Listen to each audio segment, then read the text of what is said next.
যারা ত্রাণ দিতে আছেন আপনারা একটা জিনিস বেশি বেশি করে দেওয়ার চেষ্টা করবেন।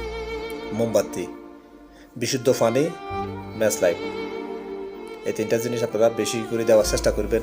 কারণ বিভিন্ন এলাকাতে যে এলাকা বন্যা প্লাবিত হয়েছে এইসব এলাকাগুলোতে কারেন্ট নাই, আজকে অনেকটা দিন কারেন্ট নাই। যে আপনারা যে সংস্থাগুলো ত্রাণ দিতে আছেন ত্রাণের ভিতরে যে আপনারা মোমবাতি, বিশুদ্ধ পানি, ম্যাচ লাইট, এই তিনটা জিনিস বেশি দেওয়ার চেষ্টা করবেন। কারণ বিভিন্ন এলাকাতে অনেক ক্ষয়ক্ষতি হয়েছে, কারেন্টের পিলার, কারেন্টের খুঁটিগুলা পড়ে গেছে। এসব কারণে এগুলা ঠিক করতে অনেক দিন সময় লাগতে পারে। আপনারা যদি মোমবাতিগুলা একটু বেশি বেশি করে দেন বা বিশুদ্ধ পানিগুলো একটু বেশি করে দেন, তাহলে যে এলাকায় বন্যা প্লাবিত হয়েছে তারা একটু উপকৃত হতে পারে। আর বিশেষ করে আর একটা জিনিস, যে এলাকায় বন্যা প্লাবিত হয়েছে ওই যে এলাকাগুলোতে রাত্রেবেলায় নাকি ডাকাত ঢুকতেছে। আমি ডাকাতের উদ্দেশ্যে একটা কথা বলতে চাই, যে আপনারা কি মানুষ? যে একটা মানুষ এমনিতেই শেষ, আপনারা রাত্রের বেলা আবার গিয়ে তাদেরকে আবার আরেকটা টর্চার করতেছেন। এটা ঠিক না ভাই। আপনারা এসব কাজ থেকে বিরত থাকেন, মানুষকে একটু শক্ত হওয়ার জন্য বা একটু সোজা হওয়ার জন্য সময় দেন।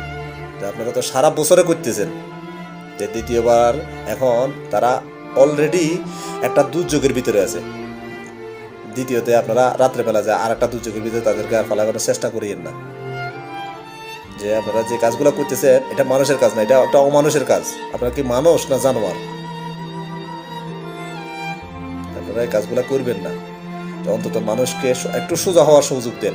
যে বন্যা হয়েছে কুমিল্লা, ফেনী, লক্ষ্মীপুর, সোনাগাজী, পরশুরাম, ছাগলনাইয়া, এইসব এলাকা অনেক ক্ষয়ক্ষতি হয়েছে। বিশেষ করে ফেনীতে অনেক বেশি ক্ষয়ক্ষতি হয়েছে। যে আপনারা এর পাশাপাশি এর সুযোগ নিয়ে আপনারা রাত্রেবেলা যায় ডাকাতি করবেন, এটা ভালো না। সারা বছরে আপনারা ডাকাতি করেন, চুরি করেন, কিন্তু আজকে এই প্রাকৃতিক মুহূর্তে, এই দুর্যোগের মুহূর্তে আপনারা মানুষের আর একটা ক্ষতি করতেছেন। কারণ এমনিতে মানুষ সোজা হইতে অনেক কষ্ট হইব, অনেক সময় লাগব। দ্বিতীয়ত আপনারা এই ক্ষতিগুলো করবেন না। আর যাই হোক, যারা ত্রাণের উদ্যোগ নিয়েছেন তারা অবশ্যই বিভিন্ন গ্রামে, বিভিন্ন পরিবারের কাছে, বিভিন্ন আশ্রয় কেন্দ্রে আপনাদের ত্রাণগুলা সুন্দরভাবে সহি সালামতে নিয়ে পৌঁছাই দেন।